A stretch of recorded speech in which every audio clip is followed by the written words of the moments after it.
Greetings from the boldest, bawdiest, most outrageous city in the world, the planetary capital of sun, fun, sin, sex, and secrets, my not-so-humble hometown, Las Vegas, Nevada.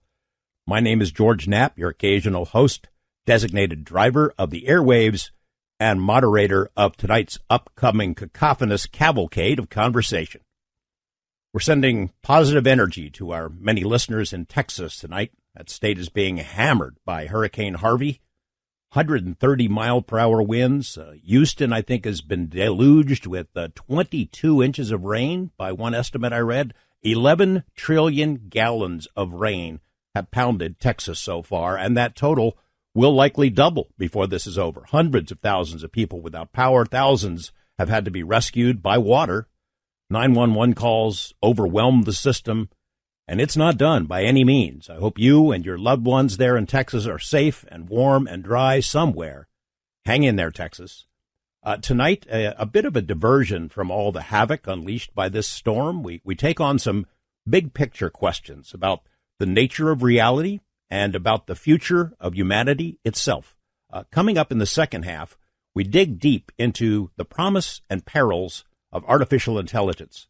Some of our leading thinkers have been warning recently that we're moving too fast without considering the potential consequences of technology. That once we realize our mistake, it might be too late. Peter J. Scott has written a thoughtful new book called Crisis of Control: How AI May Destroy or Save the Human Race. Big stuff. We need to think about it and talk about these issues. But first, a dive into a recurring question we raise from time to time on this program: whether reality is actually real.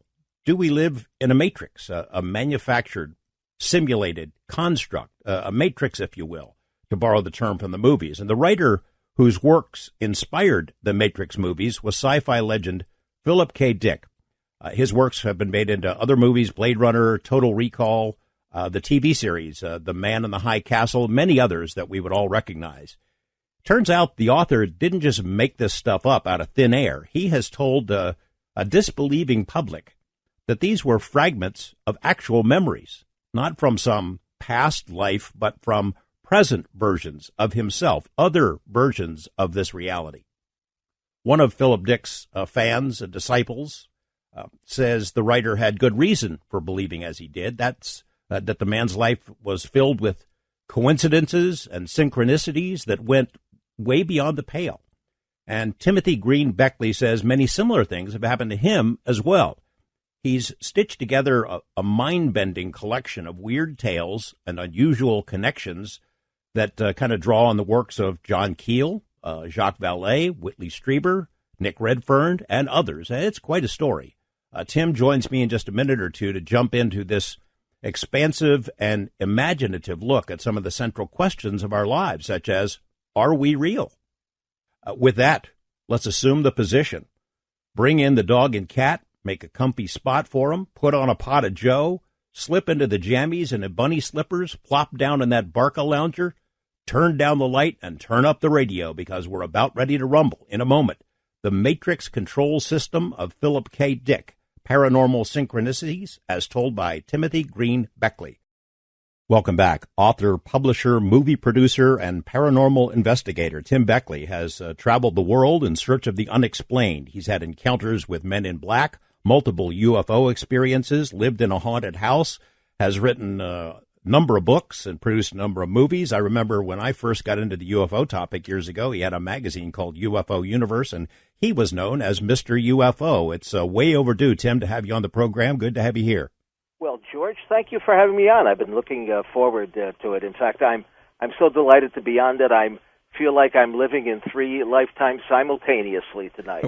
Well, we're going to dive into that concept here in a moment. You know, you've had experiences throughout your whole life, and you can tell us a bit about them. But have you always tried to look for sort of the connecting tissue between these different kinds of what you'd call paranormal phenomena, what I'd call the unified theory of weirdness? Well, it kind of grew on me slowly. No, when back in I think it was 57, I had my first of three UFO sightings. In those days, most of the people that were involved in UFOs The only theory that was kind of acceptable was that these objects were interplanetary, that they were coming here from some other, solar system. Some people even thought that they might be coming here from Mars, although I think that was quickly discredited. I don't think, even though I had a lot of paranormal experiences, like you mentioned, growing up in a haunted house, and at the age of 3, my life might have been actually saved by some outside source or force, perhaps having something to do with this synchronicity or this matrix. But no, I don't think that anybody really put them together. It wasn't maybe until, John Keel was a fairly good friend of mine. I mean, I was on the board of directors of the New York Fortean Society, which he ran, and we spent a lot of spare time together. I mean, we go over to his apartment. He didn't live far from where I do in Midtown Manhattan here. And we exchanged a lot of information. Of course, some of the things that he was talking about were pretty bizarre, at least in those days. I mean, men in black and poll takers coming to people's houses. I mean, there was just a whole bunch of weirdness involved in it. And little by little, I think I began to believe that there must be something more to this than just the extraterrestrials. Now, I can't discount the fact that we might have visitors from other planets, but if you look at the whole realm of knowledge or information that we've gathered on the subject, it just doesn't look that way. I mean, okay, we don't expect people, the space people coming from some other world to act exactly like we do, but these people act very, very bizarre. And also, one thing that I found out, George, was that if you kept in touch with the people who had, what started out as just a legitimate UFO, maybe low-level sighting or close encounter or something, the more that the time went on, the more that they seemed to be drawn into some sort of parallel universe. Weird things started happening to them. I mean, there were visits sometimes by the so-called Men in Black. There were odd telephone calls. On a few occasions, their files and reports and all were actually being stolen. Their houses were being broken into. They might have had some other, what started out as a UFO sighting. I remember one case that I investigated in Athens, Ohio, where an object had landed in a farmer's cornfield. And he wanted to show me, where it landed, but I didn't want to walk by people who wants to have all those husks up against you, But I went around the neighborhood trying to see if other people had seen anything that night in particular. And, what almost everybody that I ran into said, oh, yeah, we know about UFOs. We've seen them over the mountains in the distance and so forth and so on. But people started telling me about a whole range of experiences, voices and knockings in their apartment or homes, similar to what the Fox sisters went through back 150 years ago at the beginning of spiritualism. One woman said, well, I don't know about the UFOs, but if you go in back of the house, maybe you'll see some evidence that Bigfoot was there. And I said, well, what kind of evidence? She said, well, he goes back there and seems to be interested in the air conditioner. I don't know whether he's like drinking the water, the condensation or what, but we found, like footprints in the soft soil.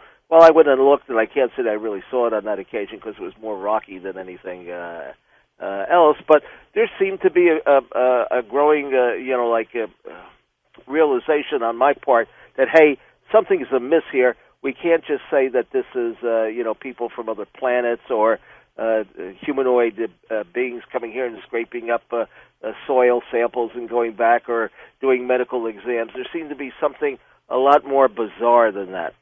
I don't know if John Keel became sort of a role model for you, but you've done a lot of the same kind of stuff that he's done, traveled the world, trying to look into these weird things and whether or not there's a connection, get to the bottom of what we would call paranormal. I wonder if you recall having conversations with Keel when he first tells you, I don't believe these UFOs are from other planets, which is completely contrary to what was the prevailing paradigm at the time.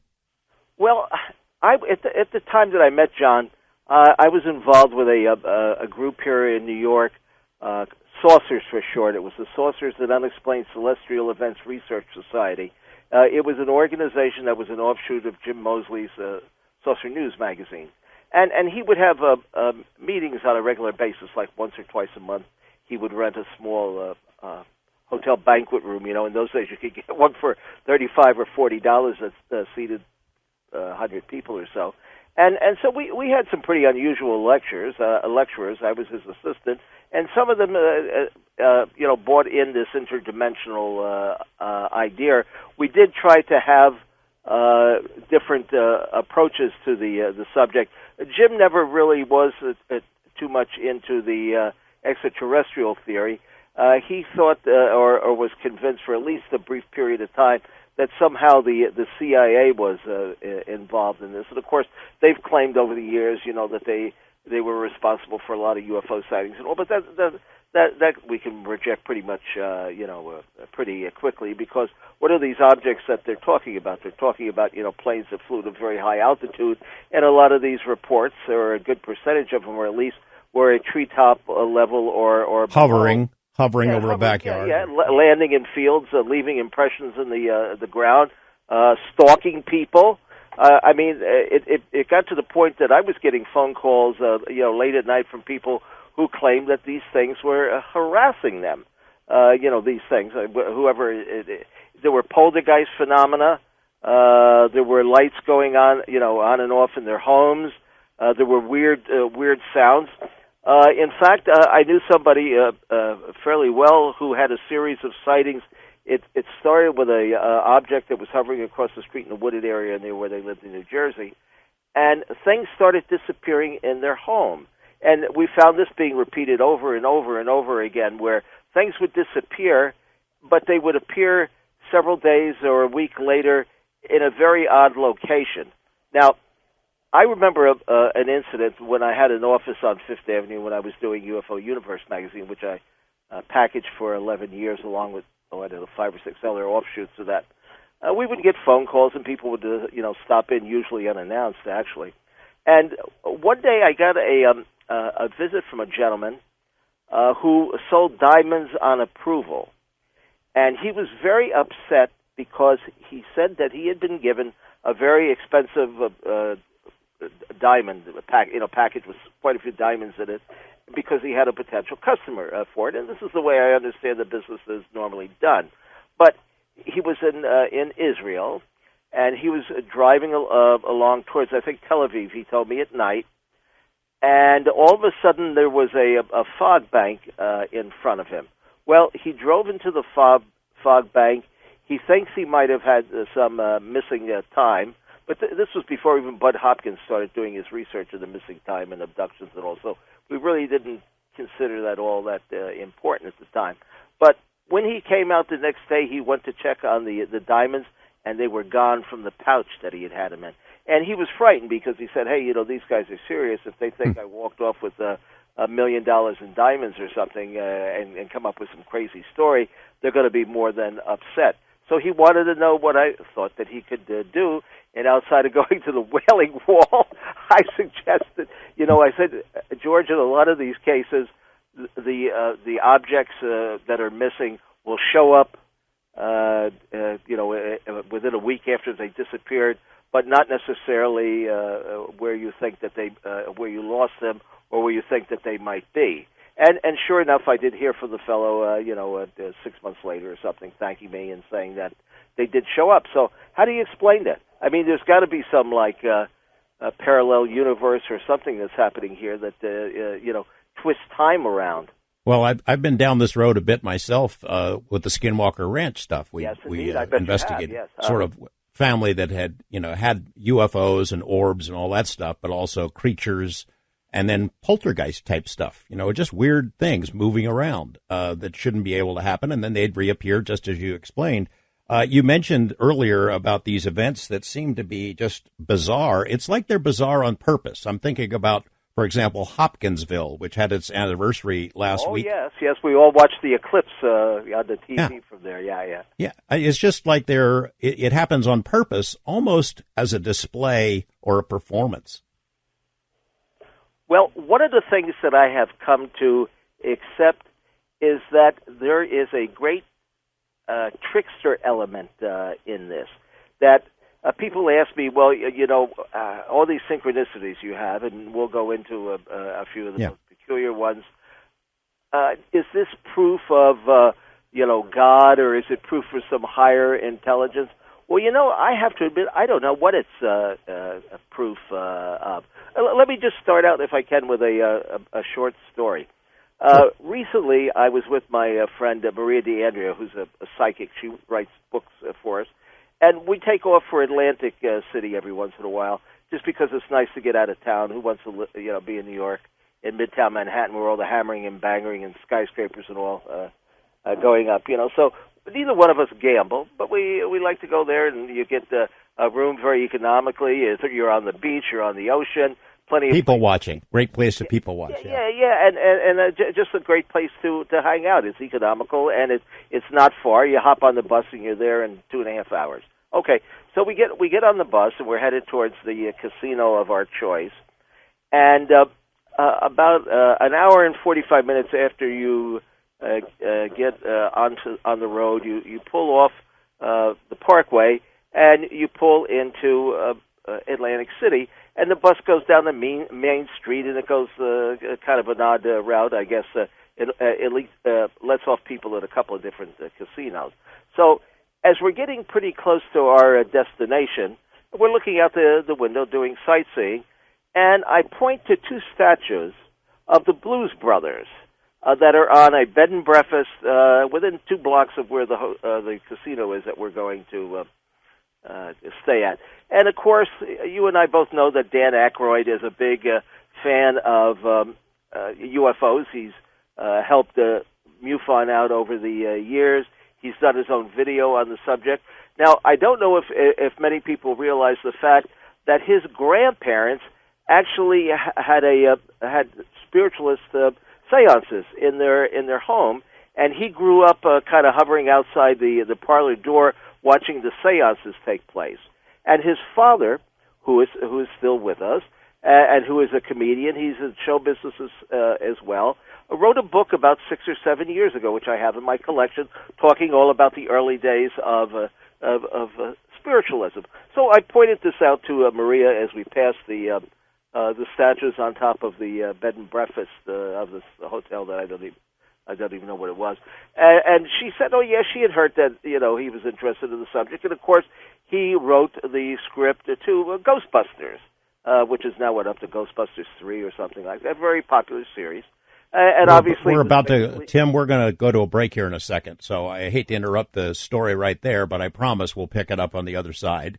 We're talking with Timothy Green Beckley about his new book, The Matrix Control System of Philip K. Dick, and the Paranormal Synchronicities of Tim Green Beckley. We'll be right back in a moment. We're talking with Timothy Green Beckley about his new book, The Matrix Control System of Philip K. Dick, looking at coincidences and synchronicities that might suggest that we live a computer simulation. That idea is actually gaining some traction in scientific circles. I'm looking at an article from April 7th, 2016, Scientific American, reporting on a debate that was held at the American Museum of Natural History, moderated by Neil deGrasse Tyson, who said that he puts the odds at 50-50, that our entire existence is a program on someone else's hard drive. I think the likelihood may be very high, he said. When we come back, Tim Beckley will tell us, finish his story about the Blues Brothers, and then get into some other examples about why he thinks the evidence leads to this conclusion. Stick around. Tim Beckley, before the break, you were telling us this story about a trip to Atlantic City, an example of sort of a coincidence or synchronicity. Please continue. Hello? We're going to call him back in just a moment here. I was, as I mentioned a couple of minutes ago, this Scientific American had this article about are we living in a computer simulation, and it's kind of odd when you hear folks of the caliber of the folks who were having this debate talk about and debate the plot of The Matrix. A lot of this argument comes from a simulation hypothesis that was first made public by a guy named Nick Bostrom back in 2003. He's from the University of Oxford, a philosopher, and now it's being sort of advocated by Tim Beckley. Tim, you're back? I'm here. I didn't go far. I just went into the other dimension there, but I'm back. Well, welcome back. Hope it was nice over there. So continue your conversation about the... Okay, you bet. Yeah, okay, so we pull into the parking spot in the bus. We get off, and when you get off the bus, they give you a coupon that's good for $25. You can either buy food or play it in the slot machine or something. And since we don't gamble, it doesn't even really interest us too much. But something. Anyway, okay. So we get off the bus and we walk over to the cage where they take your coupon and they put it on the amount on your membership card. As we go up to the cage, there's music playing in the background, like elevator music. I mean, there's no disc jockey there or anything like that. It's like, coming from some unknown location, not even there in the hotel. What do they start playing as background music while we go up to the cage, but the theme song to the Ghostbusters movie? Now, I ask you, George, out of 50 million songs that could have been chosen, why is this song playing the minute that we go up to the window with our coupons to turn them in? So, we had kind of a good, Maria and I had kind of a little chuckle over that. But then it dawned on me. I said, now's the appropriate time for whoever is in control of this matrix system or this simulation to do something positive for us. Let's see if there are any Ghostbusters slot machines in the hotel, and let's take that the free coupon that we got and play it on the machine, and let's see if we're going to win $200,000 or some kind of big award because we've been plugging this matrix system for a while. Well, as it turns out, there were a couple of Ghostbusters slot machines, but they were penny slot machines. How much are you possibly going to win on a penny slot machine? Like $300 or something like that. So, again, it took us to a point where we said, wow, look at this, synchronicity or so-called coincidence. There's got to be something to this. It's got to be programmed from somewhere because that song just didn't come on by itself. But then just when you get to the point of ecstasy that something might happen positive, it kind of lets you down. It doesn't really prove anything except perhaps to the person that this is transpiring, In your book, you've got a whole bunch of stories like that, and one by itself is not all that persuasive, but they mount and they get to you after a while. Yes. And in particular, when you get to Kenneth Arnold and Raymond Fowler, which I'm going to get into. But before we get there, let's talk about Philip K. Dick. I mean, everybody in the audience has seen his works or read his books. Why were you drawn to this? And did he sort of give you the framework an umbrella under which you could tell this story? Yeah, yes, I would say so. Now, I know his, he was married several times. I know his wife, Tessa Dick. She's written, 4 or 5 books, and we've had, what she did on my podcast. And so we've talked about some of Philip's, experiences along this line. Now, back in 1974, he was giving a talk at a science fiction convention in France. Now, I want to read just a couple of lines here of what he said because this sets the framework for the whole thing. Sure. People claim to remember past lives. I claim to remember a very different present life. I know of no one who has ever made this claim before, but I rather suspect that my experiences are not unique. What perhaps is unique is my willingness to talk about it. We are living in a computer program reality, and the only clue we have to it is when some variable is changed and some alternative in our reality occurs. Now, if you've followed the science fiction fandom, most science fiction fans are not big believers in the paranormal. There are a few exceptions, but they have been told by the hierarchy in the science fiction fandom field that we're all a bunch of wackos, we're all a bunch of hoaxers, we're all a bunch of charlatans. So they are not prone to accept a wild statement like Philip K. Dick made back there in 1974. In fact, on the Coast to Coast website tonight, Greg posted a video of about a 4-minute video of Philip K. Dick making these very comments, and you have to study the looks of the face of the people sitting there in the audience who came to hear him talk about science fiction and not talk about any kind of alternative reality. He was of the opinion that history is not static, that it can be changed, and that we can be living in several levels of this multi-universe at the same time. In fact, he had a number of very strange experiences, including the visitation of a woman at his door. I believe that was in 1977. He had just come home from the dentist, and he had a impacted wisdom tooth. And so he called the pharmacy, or he called the doctor to call the pharmacy to get some painkiller. Well, somebody came to the door to deliver the painkiller, and when he opened the door, there was this normal-looking woman standing there who had a package of the prescriptions for him, but she was wearing a piece of jewelry which the Christians wore of a fish during that period of time. It was a very popular piece of jewelry that they wore, or a symbol for Christianity. And it started to glow, and she started to glow. I mean, he started after that having a whole series of strange events in his lifetime, or if he had them before, they started to increase in number. And in fact, he wrote an entire book called Valis, V-A-L-I-S. It's capital letters because it stands for I can't remember it offhand.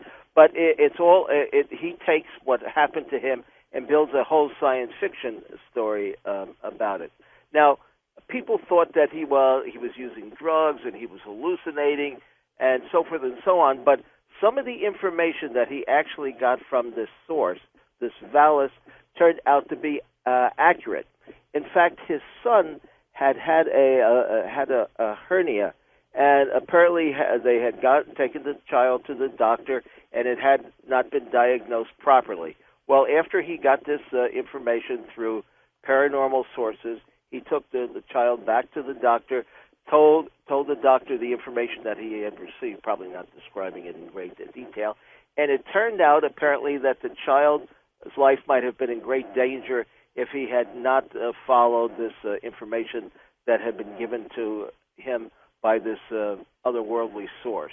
I should point out that Philip K. Dick is not the only person to report being contacted by Valis, or this metallic voice. Here's a synchronicity for you. I got an email. I'm on a lot of email lists with the different scientists and researchers. But one that went out today from Dr. Jack Sarfati, who's a renowned physicist, was about Philip K. Dick. It was just talking to some other people, not to me. He was directing it to other folks. It just coincidentally, he's talking about Dick and asking whether or not, people thought he was crazy or on drugs or whatever. But Jack Sarfati had that same experience as a youngster. He got a call, this metallic voice that told him what he was going to do in his life.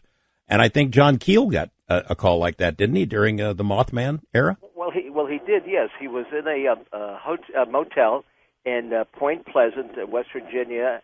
And on several occasions, he got a phone call from a mysterious individual or robot or whatever it was that did predict certain things to him, including the collapse of the Point Pleasant, the Silver Bridge.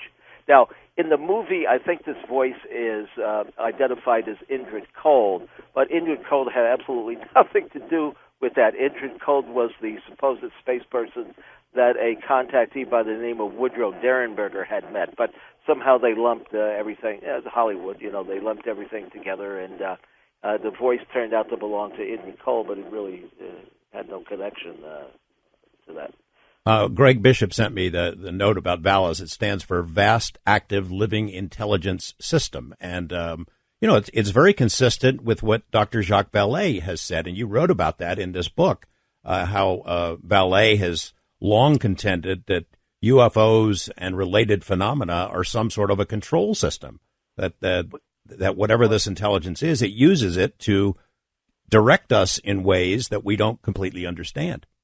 Well, he did have a specific synchronicity that he describes in one of his books. He was doing research on a cult group C-U-L-T, a group called Melchizedek, which I don't really know anything about, and I don't think he even describes the group in detail in his book. Anyway, he gets in a taxi cab when he gets off the plane at the airport, and he sees that the license plate, that's displayed, the identification of the individual, is named Melchizedek, right? So he just to be sure, when he gets the receipt, he looks to make sure that's the person's name. Indeed, it is. And he had just been doing, like I say, research. I guess within a couple of days before taking this trip, and he checked the phone book of the particular city that he was in, and there was only one person with that name. I mean, it's not a very common name, but he, along with other researchers, like you mentioned, John Keel and Nick Redford, have had a great many paranormal experiences, of course, but synchronicities more so than anything else. And I kind of did an impartial survey while working on the book, and I did find out that there were other people in the field did seem to have more of these so-called coincidences than just as your average person. Of course, it's kind of hard to do a statistical study of that. I mean, like today, I was just talking to somebody and telling them that I was going to be on the program, and at first the young lady looked at me like very strange that I was telling her, giving her the details of some of these experiences, and then she thought about it for a moment, and she said, well, just the other day I was thinking of somebody that I hadn't been in contact with for a couple of years, and it was rather important that I speak with them, but I didn't know how to reach them. And that day or the next day, they contacted me on Facebook. I mean, see, something like that I wouldn't even actually include in this book. There are some people that wake up and they see 444 on the clock or 111, right, and they think that there's some something unusual about that. I tried to keep this to the very strange and the very bizarre. Part of the lesson, I guess, ultimately, of what Keel was writing about, what Philip Dick was writing about, and now what you're writing about is look for it, right? You got to look for it. Well, no. No? I disagree with you on that, because these things are so strange and so peculiar. You don't have to hunt for them. They smack you right in the face. I mean, let me tell you a story here that's another recent one. Back about 2 or 3 years ago, I went to visit some friends in Tucson, Arizona, and there's a little UFO group that operates there, and I usually speak to them. Somebody will ask me questions in the audience, or I'll tell them the latest information that I've gathered. The fellow who runs the organization is a gentleman by the name of Alan Benz. Back in the 1970s, he was librarian for one of the major UFO groups in the country, APRO, the Aerial Phenomena Research Organization, which was run by a husband and wife team, Jim and Coral Lorenzen directed the group. Now, the big group at the time was NICAP, Major Kehoe's group, that was up there on Capitol Hill, and they were pushing for congressional hearings and all. And they were mainly interested in what we call nuts and bolts, physical sightings by police officers and pilots. They didn't go in for anything. They didn't even go in for the humanoid encounters or sightings or anything. In fact, I think somebody sent them finally a report on Betty and Barney Hill, and they put it in their bottom drawer or something because they didn't want to deal with it. APRO out of Tucson, on the other hand, was more into investigating what we call the Little Men reports from Europe, where they were picking up soil and harassing witnesses, and there were a couple of cases where people were actually frozen in time when they got too close to these occupants of the UFOs. We call them the UFOnauts, right? And there were it was France and Italy, and I think Greece at the time, and a lot of South American countries that were undergoing these wave of humanoid encounters.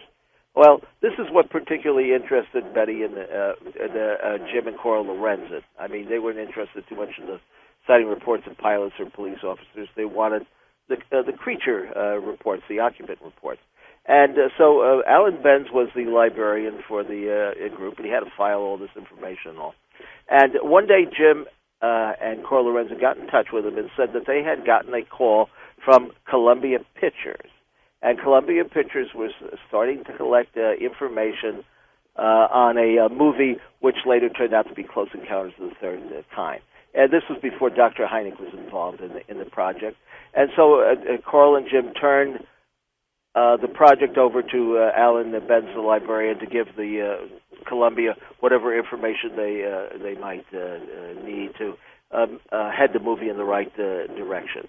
Okay, so I was interested in finding out more from Alan about this, especially since I was going to Tucson. I had been one of the editors of the Close Encounters poster magazine, and I was always interested in the making of the movie because it did have a great degree of realism in the film, and that's what I wrote about in the poster magazine. I tried to compare what happened in the movie to real life incidents. So I went to visit Alan, and we sat in his living room for about 3 or 4 hours, and I took notes on the information, his job for APRO and his involvement with Columbia Pictures. Tim, I'm going to have to interrupt you. We have to go to a break again. I'm sorry, in the middle of a great story, but I promise we'll pick it up on the other side.